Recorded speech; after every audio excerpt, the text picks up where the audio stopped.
बच्चों, स्वागत है आप सबका मैथ्स न्यू सॉल्यूशन में। और आज हम पढ़ेंगे क्वाड्रेटिक इक्वेशन बाय फॉर्मूला। पहले और सेकंड में हमने पढ़ा था कि फैक्टराइजेशन मेथड से कैसे करोगे, और अभी पढ़ेंगे हम कि कोई भी क्वाड्रेटिक इक्वेशन फॉर्मूले से आप कैसे सॉल्व करोगे, उसका कैसे रूट निकालोगे, उसका कैसा मूल्यांक निकालोगे। तो आइए स्टार्ट करते हैं फॉर्मूले से कि फॉर्मूला क्या है और क्वाड्रेटिक इक्वेशन क्या है। आप जानते हो कि क्वाड्रेटिक इक्वेशन है ax² plus bx plus c बराबर में 0, जहां a not equal to 0। Quadratic equation है हमारा ax² plus bx plus c बराबर 0, जहां a 0 के बराबर नहीं है। इससे आप भली भांति परिचित हैं। आपको ये भी पता है कि a, b और c are real numbers, right. आपको हिंदी में ये बोले कि a, b, c वास्तविक संख्याएं हैं, ये आपको पता है। a 0 के बराबर नहीं होना चाहिए, बाकी 0 का बराबर होगा तो चलेगा। अब इसका फॉर्मूला, इसका जो फॉर्मूला आता है वो फॉर्मूला क्या है, ये आज हम देखेंगे। क्वाड्रेटिक इक्वेशन के फॉर्मूले से, with the help of formula, how can we find root of quadratic equation. अब यहाँ से आप x बराबर जो होता है वो होता है -b plus minus under root b² minus 4ac बटे में 2a, ठीक है। जहां पे x² का कोफिशिएंट a है, x का कोफिशिएंट b है और c कांस्टेंट है, इतना आपको पता है। ये होता है हमारा क्वाड्रेटिक इक्वेशन का फॉर्मूला। और इसी हेल्प से हम क्वाड्रेटिक इक्वेशन का कोई भी रूट्स निकालते हैं। किसी भी क्वाड्रेटिक इक्वेशन दे दे और बोले कि इस क्वाड्रेटिक इक्वेशन का फॉर्मूला के हेल्प से, सूत्र के सहायता से इसका आप मूल्यांक ज्ञात कीजिए। इंग्लिश में बोले तो फॉर्मूला के सहायता से आप इसका रूट्स फाइंड आउट करो, तो आप ये वाला फॉर्मूला लगाते हो। अब मैं आपको आज एक अलग चीज बताने जा रहा हूँ इसी में, कि ये फॉर्मूला तो है, क्या आप जानना चाहोगे कि ये फॉर्मूला आता कैसे है?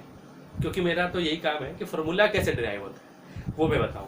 तो आओ अब हम बात करेंगे कि ये फॉर्मूला कहाँ से आया, कैसे डिराइव हुआ। उसके बाद हम क्वेश्चंस उठा के क्वेश्चन करेंगे, ठीक है बच्चों। तो सबसे पहले हम देखेंगे कि ये फॉर्मूला आया कहाँ से, ठीक है। इसको मैं प्रूव करता हूँ, उसके बाद मैं आपको क्वेश्चन करवाता हूँ। आप ध्यान से यदि देखोगे, चाहे आप कितना भी पढ़ने में मंद से मंद हो, कितना भी पढ़ने में आप 0 से 0 हो, लेकिन आप ध्यान से देखो, आपको सारा कुछ क्लियर होगा। अब ये ax² plus bx plus c बराबर 0 है। हम फॉर्मूला ला रहे हैं, कैसे आएगा। आप क्या करो कि a से दोनों तरफ क्या कर दो, डिवाइड कर दो, दोनों तरफ भाग लगा दो, ठीक है जी। तो a से जब लगाओगे तो ax² बटे में a हो जाएगा, bx बटे में a हो जाएगा, c बटे में a बराबर में 0, ठीक है बच्चे। a से a क्या हुआ, कैंसिल हुआ। यहाँ आ जाएगा x², ये हो जाएगा b बटे में a x प्लस में c बटे में a बराबर में 0। अब हमें क्या करना है, हमें a प्लस बी के होल स्क्वायर के फॉर्म में इसको लिख देना है। कैसे?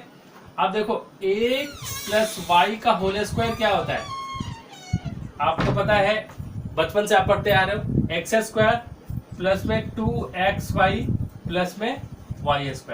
अब आइए इसको कैसे लिखेंगे। अब देखिए, a प्लस बी के होल स्क्वायर में x² की जगह पे तो x का स्क्वायर है, प्लस में x इसमें है, यानी कि 2ab ये वाला है, लेकिन हमें b बाई a लाना है। तो ये देखो होगा कैसे, 2a तो हमारा x है और b हमारा क्या है, यहाँ पे 2 आपने लिख दिया, तो ये 2 लिखोगे तभी तो ये कटेगा, और a लिखोगे तभी तो b बाई a आएगा। अब देखो, b by a into x को हमने 2 into x into 2 by b by 2a लिख दिया। कैसे, ये 2 इस 2 से कट जाएगा। अब क्या बच जाएगा हमारे पास, bx बटे में a जो यहाँ पे है। तो इसलिए हमने इसको ऐसा लिख दिया, यहाँ पे लिख दिया 2 और यहाँ पे लिख दिया 2a, ठीक है। तो x² plus 2ab plus b² यानी कि ये हमारा b मिला, क्या मिला, b बाई 2a का होल स्क्वायर। तो a² plus 2ab plus b², c by a तो है, उसको कॉपी करोगे एज इट इज, और चूंकि आपने ये एक्स्ट्रा कर दिया टर्म, तो इसको आप घटा भी लोगे, b बाई 2a का होल स्क्वायर बराबर में 0। समझ में आया? फिर से देखो, हमने a से डिवाइड करा था, उसके बाद ए स्क्वायर यानी कि एक्स का स्क्वायर प्लस ये बी बाई ए एक्स को हमने लिखा 2ab के फॉर्म में। कैसे लिखेंगे, तो 2 चूंकि यहाँ पे लगा दिया और यहाँ पे 2 नहीं है तो 2 नीचे लिखेंगे तभी तो ये कटेगा, कैंसिल होगा, क्योंकि हमें b by A into x को ही लिखना है इस फॉर्म में। और x यहाँ पे लिख दिया, फिर यहाँ पे 2 लिखना पड़ा और a लिख दिया। अब देखो ये जो b बाई 2a है ये हमारा b मिल गया, यानी कि x square plus 2ab plus b square. ठीक है, तो ये a प्लस बी के होल स्क्वायर पे आ जाएगा, यानी कि a की जगह पे क्या है x, b की जगह पे क्या है b बाई 2, क्योंकि हमने स्क्वायर छोड़ दिया था इसलिए थोड़ा सा वो हुआ। आप लिखो x plus B by 2a का होल स्क्वायर। अब इस टर्म को उस साइड ले जाओगे तो ये स्क्वायर है तो बी ए स्क्वायर बट्टे में 4a स्क्वायर, और चूंकि माइनस है तो प्लस हो जाएगा, ये प्लस है तो ये माइनस होगा c बट्टे में a। ठीक है जी, अब आप इसका एलसीएम ले लो तो ये एलसीएम होगा 4a स्क्वायर, और चूंकि सेम है तो बी ए स्क्वायर का बी ए स्क्वायर हो जाएगा, और एक ए स्क्वायर एक ए काटेगा 4a बचेगा तो 4ac आ जाएगा यहाँ पे, और ये है x प्लस बी बट्टे में 2a का होल स्क्वायर के बराबर। ठीक है बच्चों, आगे क्या होगा मैं आपको बता रहा हूँ, इसको मैं मिटा के फिर आगे कैसे आएगा ये आपको मैं बता रहा हूँ। अभी तक क्या आया है, अभी तक हमारा ये आया है x plus B by 2a का होल स्क्वायर बराबर बी ए स्क्वायर माइनस में 4ac बट्टे में 4a स्क्वायर। ठीक है, अब क्या होगा, इससे इस पर से स्क्वायर हटेगा तो इस आरएचएस में क्या लग जाएगा, रूट लग जाएगा। आप सभी जानते हैं प्लस माइनस का साइन, और ये रूट लग जाता है इस साइड में, यानी कि बी ए स्क्वायर माइनस में 4ac बट्टे में 4a पे रूट आ जाएगा। ठीक है बच्चों, अब क्या करेंगे हम कि आप जानते हो क्या कि जब रूट लगता है x प्लस बी बट्टे में 2a को एज इट इज लिखो, प्लस माइनस ये रूट लगता है तो ऊपर का तो रूट निकलेगा नहीं तो इसको ऐसे ही लिख दो बी स्क्वायर माइनस 4ac। लेकिन देखो रूट में यदि 4 हो तो क्या आता है 2, a स्क्वायर रूट में हो तो एक a आ जाता है बाहर, समझ में आ गया, तो 4a स्क्वायर की जगह पे 2a लिख देंगे इसके जगह पे। अब आप क्या करोगे x और इस b को इस साइड लाओगे तो ये हो जाएगा प्लस माइनस माइनस, ये तो प्लस माइनस का साइन है ही, ये माइनस में हो जाएगा b बट्टे में 2a, क्योंकि ये प्लस है तो माइनस हो जाएगा, यहाँ पे plus minus under root b square minus में 4ac, अब बट्टे में इस सबके 2a है। अब ध्यान दो यहाँ भी 2a है यहाँ भी 2a है, तो आप चाहो तो x बराबर क्या लिख सकते हो minus b plus minus under root b square minus 4ac सबके बट्टे में 2a। ये आ गया हमारा फॉर्मूला। यहाँ पे एक बार आप पॉजिटिव लोगे x का 2 रूट निकलेगा, एक बार पॉजिटिव लोगे तो ये सिर्फ प्लस का होगा, एक बार जब निगेटिव लोगे तो ये सिर्फ माइनस का होगा। ये यदि आप लिखना चाहो तो आप लिख सकते हो टेकन एज पॉजिटिव।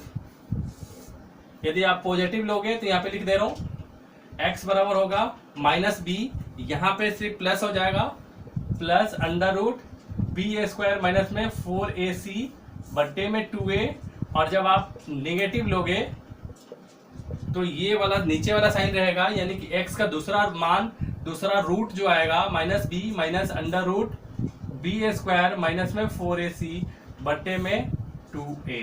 तो ये था हमारा क्वाड्रेटिक इक्वेशन का फॉर्मूला। मुट्ठी बंद था, खुल गया, आपको क्लियर होगा, क्योंकि ये फॉर्मूला यदि आपको याद भी नहीं है ना, मेरा वीडियो आपने यदि ध्यान से देख लिया तो इस फॉर्मूला को आप खुद सॉल्व करोगे। और मैं तो आपको सलाह दूंगा कि आप ये वीडियो देख के खुद से सॉल्व करो कि कैसे आप सॉल्व करके ये लाते हो। ठीक है, ये फॉर्मूला ला देने के बाद जो जरूरी बात है वो मैं आपको बता रहा हूँ। यहाँ तक हमने प्रूव कर दिया और हमने फॉर्मूला को फाइंड आउट कर लिया कि भाई ये जो आता है वो आखिरकार कैसे आता है। कैसे हम कह रहे हैं कि भाई x बराबर, कैसे हम कहते हैं कि भाई x बराबर 2 मान होता है minus b plus minus under root b square minus में 4ac बट्टे में 2a। अब इसको रखने की कोई ज़रूरत नहीं है, यदि आपने मेरे वीडियो ध्यान से देखा है तो इसको आप सॉल्व कर सकते हो। ठीक है, अब ऐसे ये आ गया। अब यहाँ पे ध्यान देने वाली ये जो बात है बी स्क्वायर माइनस 4ac जब 0 होगा तब क्या होगा, और इसे कहते क्या है, देखो सबसे बड़ी बात क्या है कि बी ए स्क्वायर माइनस में 4ac जो ये रूट में है ना, इसको कहते हैं हम डिस्क्रिमिनांट, जिसको डी से सूचित करते हैं। हिंदी में इसको बोलते हैं विवेचक।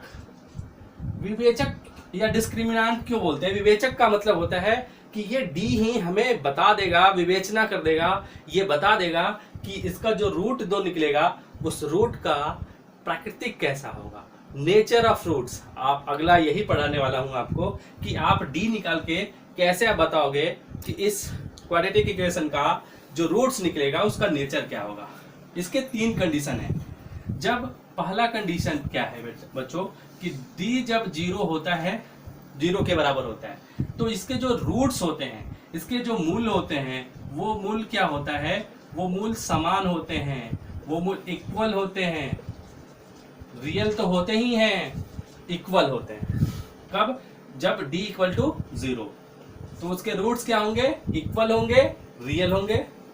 जब d इज ग्रेटर देन 0, तब इसके जो रूट्स होंगे, ध्यान से सुनो बच्चों, तब इसके नेचर ऑफ रूट्स में बता रहा हूं, मूल का प्राकृतिक बता रहा हूं। जब d ग्रेटर देन 0 होगा तो इसका जो मूल, 2 मूल होंगे, दोनों मूल असमान होंगे, असमान मतलब कि डिफरेंट होंगे। क्या होंगे? डिफरेंट होंगे और रियल होंगे। कब? जब d ग्रेटर देन 0 होगा। तब रूट क्या होगा? असमान होगा, अलग अलग होगा, वास्तविक संख्या होगी। और जब इंग्लिश में बोलो तो डिफरेंट रूट्स होंगे और रियल नंबर्स होंगे। ठीक है बच्चों? और जब d आपका लेस देन 0 हो जाए, तब रूट्स जो होंगे ना बच्चों, रूट्स इसके होंगे नहीं, काल्पनिक होंगे, और इसके रूट्स वास्तविक नहीं होंगे। इसके रूट्स क्या नहीं होंगे? रियल नहीं होंगे। रियल नहीं होंगे तो क्या होंगे? इमेजिनरी होंगे। इमेजिनरी आपको नहीं पढ़ना है अभी। इमेजिनरी क्या होता है तो ज़्यादा डीप हो जाएगा, लेकिन शॉर्टकट जान लो, क्योंकि मैं नहीं चाहता कि मेरा कोई भी स्टूडेंट अज्ञानता में रहे। देखो, वास्तविक संख्या और काल्पनिक संख्या 2 संख्या होती है, रियल नंबर और इमेजिनरी नंबर। रियल नंबर 1 2 3 4 5 6 -7 -8 -9, ये सारी रियल नंबर्स हैं, ये सारी वास्तविक संख्या है। ठीक है? अवास्तविक संख्या क्या है? जब कोई संख्या रूट में हो और माइनस के साथ हो। तब जब d लेस देन 0 हो जाएगा तो ये तो रूट में है और माइनस के साथ हो जाएगा, इसलिए वो रियल नंबर नहीं होगा, काल्पनिक नंबर होगा, इमेजिनरी नंबर होगा, और रूट्स इसके रियल नंबर नहीं होंगे, इसलिए निकलेंगे नहीं। रूट्स तभी निकलेंगे जब d इक्वल टू 0 होगा और d ग्रेटर देन 0 होगा। d जब लेस देन 0 होगा तो आप d निकाल के ही बता दोगे कि इसके रूट्स एग्जिस्ट नहीं करेंगे, इसके रूट्स वास्तविक संख्या नहीं होगी, रियल नंबर नहीं होगा। मुझे लगता है कि यहाँ तक आपको क्लियर हो गया। तो सबसे पहले हम d निकाल के ही देख लेते हैं कि भाई हमारा कैसा आ रहा है वो। अब करते हैं हम कुछ क्वेश्चंस। ठीक है बच्चों? अब तो आप बिल्कुल यहाँ तक आपने यदि देख लिया तो मुझे पूरा यकीन है कि विश्व के कमजोर से कमजोर स्टूडेंट भी यदि ध्यान से देखा होगा ना, तो वो भी चैंप बनने जा रहा है, उसकी अज्ञानता दूर होने जा रही है। अब कोई भी क्वेश्चन आप उठा लीजिए, x² - x -30 बराबर में 0, आपको इसके रूट्स फाइंड आउट करने हैं with the help of formula. तो सबसे पहले आप क्या लिखोगे कि यहाँ पे a की वैल्यू कितनी है? ये तो x वाला टर्म होता है ना, कुछ नहीं है तो 1 है, तो 1 लिखो। b की वैल्यू क्या है? b तो x वाला टर्म होता है, कुछ नहीं है, तो 1 लिखो, यानी कि -1 लेकिन साइन के साथ। और c की वैल्यू कितना है? ये c तो बिना x वाला होता है, यानी कांस्टेंट होता है ना, वो है -30। अब हमें फॉर्मूला लगानी है। फॉर्मूला हम जानते हैं, x बराबर क्या होता है? -b plus minus under root, और b² - 4ac को अभी मैंने बोला d आप बोल सकते हो, तो चाहो तो d लिख लो या फिर पूरा फॉर्मूला लिख दो। चलो फॉर्मूला ही लिख दे रहा हूँ, b² - 4ac बट्टे में, ये c है बच्चों, बट्टे में 2a। ठीक है? अब यहाँ पे x लिखो, -b यानी कि -1। अब देखो बच्चों, यहाँ पे माइनस है और यहाँ भी माइनस है, तो ये माइनस माइनस क्या हो जाएगा? +1 हो जाएगा। साइन का बहुत इंपॉर्टेंट है। b² यानी -1 का स्क्वायर करोगे तो 1 ही होगा। -4, a कितना है? a 1 है। c कितना है? -30, ध्यान रखना क्योंकि यहाँ पे माइनस है, चेंज होने वाला है। 2, a कितना है? 1 है। x बराबर 1, माइनस ना भी लिखो तो काम चलेगा इसके आगे। Under root 1 minus minus plus हो जाएगा, और 30 में 4 में 1 से करोगे तो 4, फिर 4 में 30 से करोगे तो 120, अपन में 2 में 1 से करोगे तो 2 आएगा। अब यहाँ पे x बराबर कितना आ गया बच्चों, ये आ गया 1 प्लस माइनस अंडर रूट 120 में 1 से ऐड करोगे तो 121 अपन में 2। x बराबर आ गया 1 प्लस माइनस 11 का वो क्या होता है रूट, तो ये होता है, सॉरी 121 का 11 होता है बट्टे में 2। अब एक बार आप पॉजिटिव ले लो तो x बराबर यहाँ पे प्लस वाला ले लो, 1 प्लस 11 बट्टे में 2 यानी कि 12/2 अपन, तो ये 6 हो जाएगा। और एक बार नेगेटिव ले लो तो x का वैल्यू क्या हो जाएगा, यहाँ x का वैल्यू जब नेगेटिव लोगे तो ये माइनस हो जाएगा और बट्टे में 2 यानी कि माइनस, जब 10 में से 1 जाएगा तो ये क्या हो जाएगा माइनस में, ये 11 आया था, यहाँ पे 11 था ना जी, तो 11 में से 1 जाएगा तो माइनस में 10 बट्टे में 2, ये कितने बार में काटेगा -5 में। तो x का जो 2 रूट्स आया, 2 मूल जो आए वो 6 और -5 आया with the help of formula. ये है, अब प्रैक्टिस करने से चुटकियों में बताओगे। मैंने इससे पहले वाले वीडियो में बताया ही था कि आप बिना कैलकुलेशन किए हुए कैसे करोगे। आओ एक आध 2 क्वेश्चन और इसके फॉर्मूले पे कर लेते हैं, ताकि आप ये ना कहो कि सर ने तो सिर्फ इसका डेराइव ही बता दिया और एक क्वेश्चन बता के छोड़ दिए। चलिए आपके एक्सरसाइज से कोई क्वेश्चन उठाते हैं और उसको सॉल्व करते हैं। देखिए एक क्वेश्चन है एक्सरसाइज 4.3 का क्लास 10, 4.3 का 1 का पार्ट 3 है। क्या क्वेश्चन बोल रहा है, मैं लिख दे रहा हूँ। क्वेश्चन है 4x² प्लस में 4√3x प्लस में 3 बराबर में 0। आप रूट देख के आपको घबराने की जरूरत नहीं है। सबसे पहले क्या करना है, आप पहले d निकाल लो। d क्या होता है, b² - 4ac, ठीक है बच्चों।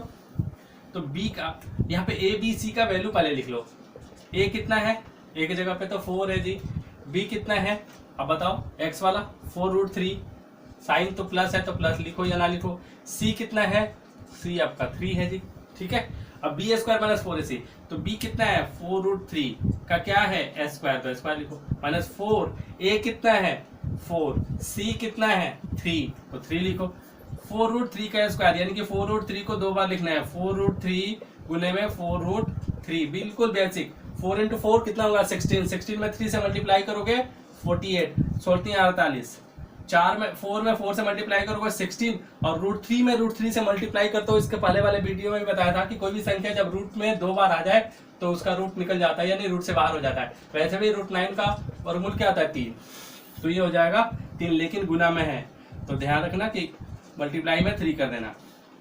अब 16 × में 3 कितना हो जाएगा 48, 48 - 48 कितना हो जाएगा 0, 0 आ गया, यानी कि इसका रूट क्या होगा इक्वल होगा। और ये 0 हो गया ना जी, ये जब 0 हो गया तो बचा क्या, बचा सिर्फ ये -b, और ये टर्म तो 0 हो गया, बट्टे में 2a। चाहो तो आप पूरा लिख लो, प्लस माइनस √d, मतलब इसको तो d ही बोलेंगे ना, तो ये तो 0 है तो ये हट गया पार्ट, तो x बराबर क्या हो जाएगा -b बट्टे में 2a, x बराबर -b। b कितना है बच्चों, b है 4√3, तो माइनस लगा दो बट्टे में 2, a कितना है, a है आपका 4, तो 4 लिख दो। तो ये 4 से 4 कट गया, x का वैल्यू हुआ -√3/2 और दूसरा भी होगा -√3/2, क्योंकि d 0 है और इसका जो रूट्स होगा वो इक्वल होगा। ये था क्वाड्रेटिक इक्वेशन का solution with the help of formula. मुझे पूरा यकीन है कि संसार में चाहे कितना भी कमजोर, कितना भी मंदबुद्धि का स्टूडेंट हो और इस वीडियो को यदि देखता हो ना, यकीन मानिए उसको समझ में आएगा डेफिनेटली। और आपसे एक रिक्वेस्ट है कि आप मेरे वीडियो पे नए देख रहे हो तो थोड़ा सा सब्सक्राइब करो, क्योंकि सब्सक्राइबरों की संख्या घट रही है। सब्सक्राइब करोगे तभी मैं मोटिवेट होऊंगा, तभी मेरे को जो कुछ आता है वो मैं आपके सामने रखूंगा। यहाँ तक देखने के लिए आपका बहुत बहुत धन्यवाद। बहुत पढ़िए, मन लगा के पढ़िए, खुश रहिए।